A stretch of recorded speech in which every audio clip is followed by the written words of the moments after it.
Would you support the former Security Minister's suggestion of a special committee to investigate both Andrew and Lord Mandelson's role in the Epstein files? I think the most important thing is to allow the police investigation into Andrew Mountbatten-Windsor to run its course, and for Parliament to ensure it gets the release of all of the files related to Peter Mandelson. It is extraordinary that right now the King has allowed the law to run its course, while the Prime Minister is not releasing any files. He sacked the Cabinet Secretary who was overseeing the release of the files. Parliament has a duty to make sure that the government is held to account. We should not allow what's happening with Andrew Mountbatten-Windsor to distract from the fact that the Prime Minister himself has a lot of questions to answer. The law must run its course and the police must carry out their investigation into what Prince Andrew did. But our job as parliamentarians is to hold the government to account, and it is very important that we don't forget that. As a former Trade Secretary, do you think the Department for Business and Trade should open up the files relating to Andrew's time as a time envoy for scrutiny? Well, I'm quite sure that the police will be asking for those files in due course if they haven't already. There should be full transparency. As Trade Secretary, I know that the Trade Envoy role is quite a low-level role. Prince Andrew would have been given that because it could open doors. But if there is anything in these allegations of misconduct in public office, then all the files should be released and investigated. Thank you. So what brings you here today? So today I'm talking about our new deal for young people. One of the steps in it is doubling apprenticeships. I've been speaking to apprentices here at Virgin O2, and they've been talking about the life chances which they're getting from doing this. We know that many young people are going to university when actually they should be going on apprenticeships. I had an apprenticeship myself, so I know the value of it. And I'm also worried that young people are getting a lot of debt from going to university and not necessarily getting a better job than if they'd taken an apprenticeship. So I'm spreading the word and letting people know about our new deal for young people. Speaking of universities, what's the Conservatives' plan for student loans? So we want to change what is going on with Plan 2, where a lot of young people are paying more and more and they're not clearing any of their student debt. It's actually increasing. And this is getting worse because of the changes that Rachel Reeves made in the budget, freezing the thresholds, meaning more money is going to be spent effectively on a tax to pay for benefits. That's not right. So we want student loan payments to be inflation only, not inflation plus 3%. And that's something that's actually going to make life a lot easier for many young people who are coming out with huge debts. They can't buy a house, they're not starting families, and they feel like the world is against them. I'm changing this policy. This is a new Conservative Party under new leadership, and I want people to know that the Conservatives are thinking about the future and thinking about young people. Do the Conservatives regret introducing this Plan 2 system? Well, this came in 2012, 5 years before I was an MP. Interest rates were completely different then.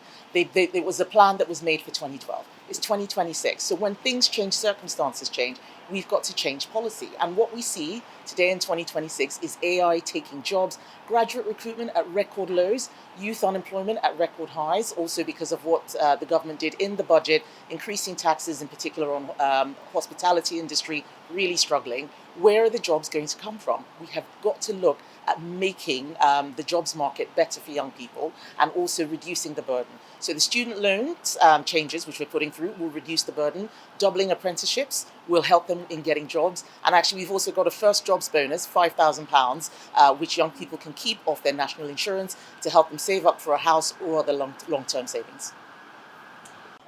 Fine. So let's show.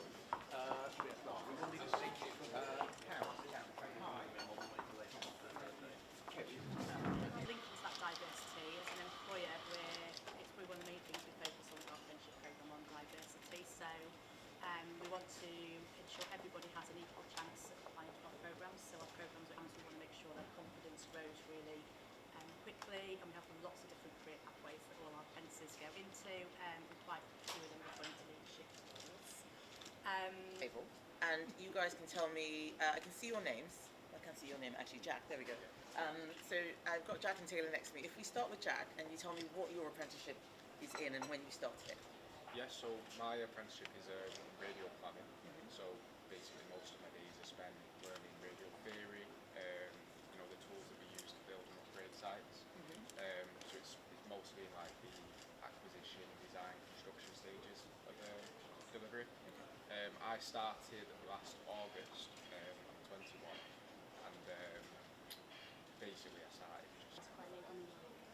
what were you doing before? I was a classical musician. Ah, very different. Ashley? Hello, nice to meet you. I'm really nervous but excited. So I thought I'd get that out there to begin with. It's very nice to meet you too. Thank you. So I I came from teaching in special needs for like 13 years. So would just wanted some flexibility. I've got 2 girls. And thought I'd never be able to do sort of a corporate kind of job, and don't know if they were ready for me, but luckily with Karen and the company, it really stood out. So I started at say December 23. I started, age 21. I'm almost 24 now. Yeah, I'm a network engineer, so I drive. But my role was a bit different. So I was a network designer, which means that I used to design the infrastructure of the fibre from website to customer. But now I graduated in 2024 actually, the very end, and I've been working. Be able to respond to what's happening out there.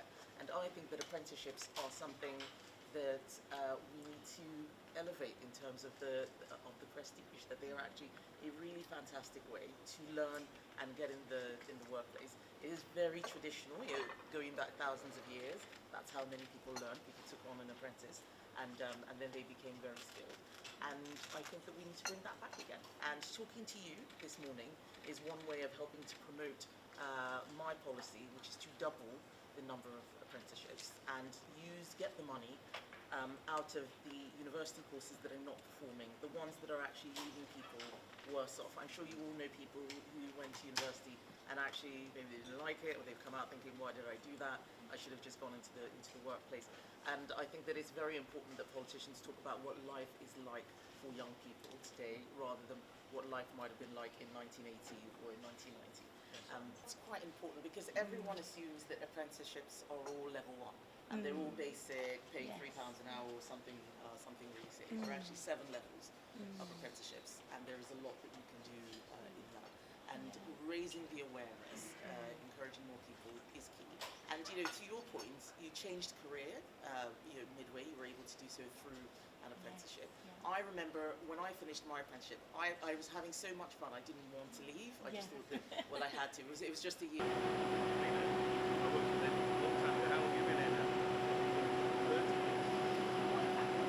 The radio engineer, why is this a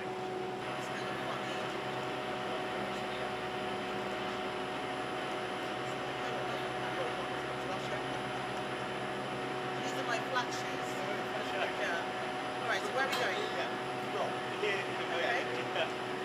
Rob George. Hello, Rob. Nice to meet you. How are you doing? There's a smaller one. So if you look at the one on the left, there is on the rack where you've got the frame. There's a larger one, there's a 40. And there's one on this side. We had the service all over this area at the station. So in the rush hour, it means their users will get back. How many people would be using these right now? So we've estimated we can do 2,000 high-def streams out of each of the antennas. Okay. So certainly, So 2,000, what exactly is happening in Peru? Because one of the things I'm worried